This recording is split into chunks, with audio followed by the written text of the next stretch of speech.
Tapi jalan kebenaran tak akan selamanya sunyi. Ya, kita cari lagi di ayat berikutnya. Sekarang ayat 1 dari surat 84. 84 ini surat Al-Insyikok. Ya, ini ayat 1 sampai 5 kita baca. Izas sama unsakot, apabila langit terbelah. Wa azinats. Nah, ini azinats ini dari kata azana juga nih, izin. Diartikan patuh. Lirabbiha wa huqqat, dan patuh kepada Tuhannya dan sudah semestinya patuh. Wa idzal ardu maddats, dan apabila bumi diratakan. Wa alaqatul ma fiha wa takhallat, dan memuntahkan apa yang ada di dalamnya dan menjadi kosong. Wa adzinats. Nah, ini sama kayak tadi ya. Wa adzinats lagi nih. Patuh lirabbiha wa huqqat, dan patuh kepada Tuhannya dan sudah semestinya. Ayat terakhir, ayat kelima ini. Jadi patuh nih. Tadi yang pertama maklumat, yang kedua pernyataan, yang ketiga adalah kepatuhan atau tunduk. Nah, ini masih satu variabel, tapi kalau izin itu jauh sekali. Oke, kita baca lagi di ayat lain. Sekarang di surat Yusuf ayat 70, surat 12 ayat 70. A'udzubillahi minasyaitonirrajim. Falamma jahhazahum bi jahazihim ja'ala siqayah fi rahli akhihi summa adzana. Nah, ini adzana. Seruan. Ini kata izin juga nih. Muadzinun ayyatuhal airu innakum lasariqun.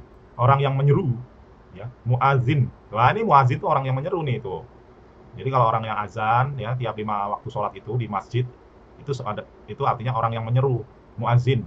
Bukan orang yang meminta izin. Nah, itu orang yang meminta izin gimana waktu azan itu. Jadi azan itu juga dari kata izin. Hai kafilah, sungguh kalian tentu pencuri. Maka ketika telah disiapkan bahan makanan untuk mereka, dia atau Yusuf memasukkan piala ke dalam karung saudaranya. Kemudian berteriaklah seseorang yang menyerukan tadi ya, azan. Wahai kafilah, sungguhnya kamu pasti pencuri.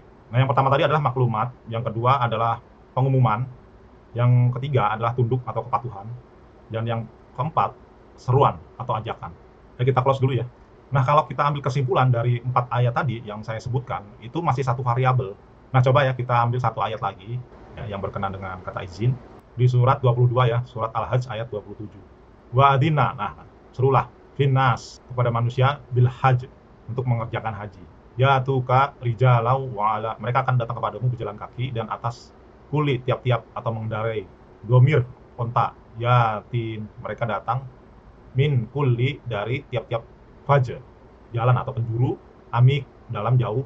Nah, ini kalau kita terjemahkan seru ya, sama kayak tadi ya, ada kan seru ya, menyeru. Nah, kalau bahasa Inggrisnya ini, nah ini proclaim. Nah, ini proclaim. Nah, proclaim ini apa nih? Proclaim. Kita pakai Google Translate. Tuh, lihat proclaim. Nih ya.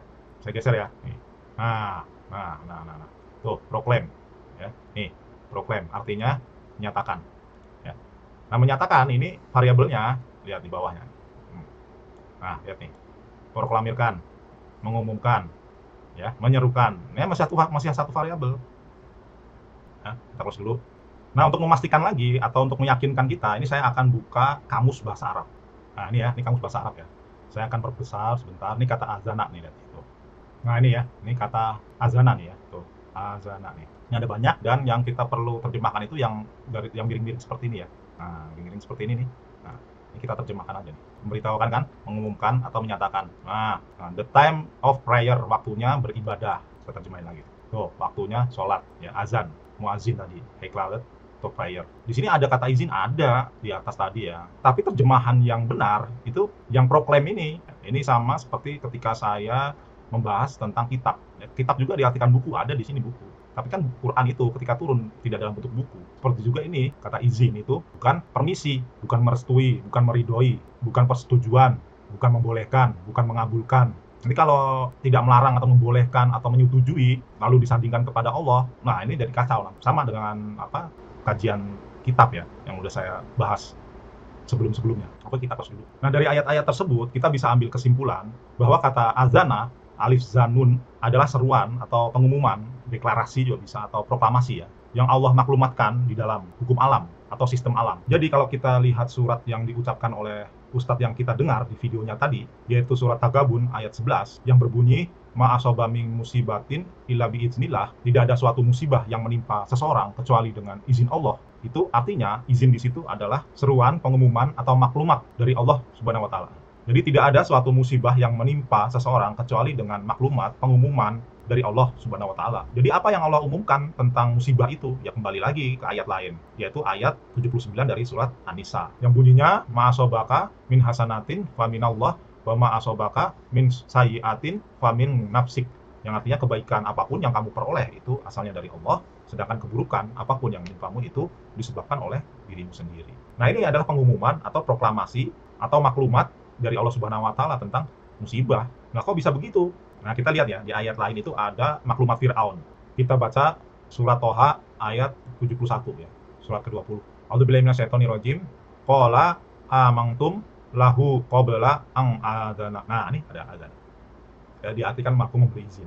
Nanti kita rubah jadi maklumat ya, atau pengumuman. Lakum innahu lakabirukumul ladzi alamakumul sihr. Fala qati'anna aydiyakum wa arjulakum min khilafi wala usollibannakum fi zunu'in nakhli wala ta'lamunna ayyuna asaddu adabaw wa abqa. Kita baca terjemahannya ya. Dia Firaun berkata, apakah kamu telah beriman kepadanya Musa sebelum aku memberi izin kepadamu? Nah, ini ayat ini nih kalau kita pikir lebih dalam, ini membingungkan ya. Gimana caranya Firaun mengizinkan Bani Israel beriman kepada Musa? Padahal Firaun ini sampai mati tidak akan memberikan izin kepada Bani Israel untuk beriman kepada Nabi Musa. Karena kan Firaun ini memusuhi Nabi Musa. Nah, coba deh kita ganti ya kata izin ini dengan proklamasi atau pengumuman atau maklumat ya. Dia Firaun berkata, apakah kamu telah beriman kepadanya Musa sebelum aku memberi pengumuman atau memberi maklumat kepadamu? Nah, ini kan benar. Apa maklumatnya itu? Yang pertama, sesungguhnya dia itu pemimpinmu yang mengajarkan sihir kepadamu. Itu maklumatnya Firaun kepada Bani Israel. Maka sungguh akan kupotong tangan dan kakimu secara bersilang, dan sungguh, itu ini maklumat kedua. Maklumat ketiga, dan sungguh akan aku salib kamu pada pangkal pohon kurma. Maklumat keempat, dan sungguh kamu pasti akan mengetahui siapa di antara kita yang lebih pedih dan lebih kekal siksaannya. Ini maklumat Firaun. Begitu juga dengan maklumat Allah tentang musibah tadi. Ya sudah dijelaskan di surat An-Nisa ayat 79. Begitu pula yang ada di Quran surat Asy-Syura atau surat 42 ayat 30. Bunyinya seperti itu juga tentang musibah. Wa ma asobakum min musibatin fabima kasabat aydikum wa ya'fu an katsir. Artinya, musibah apapun yang menimpa kamu adalah karena perbuatan tanganmu sendiri, dan Allah memaafkan banyak kesalahanmu. Nah, ini kan berkenaan dengan kehendak bebas manusia atau free will manusia. Jadi jangan segala-galanya itu semuanya disematkan kepada Allah.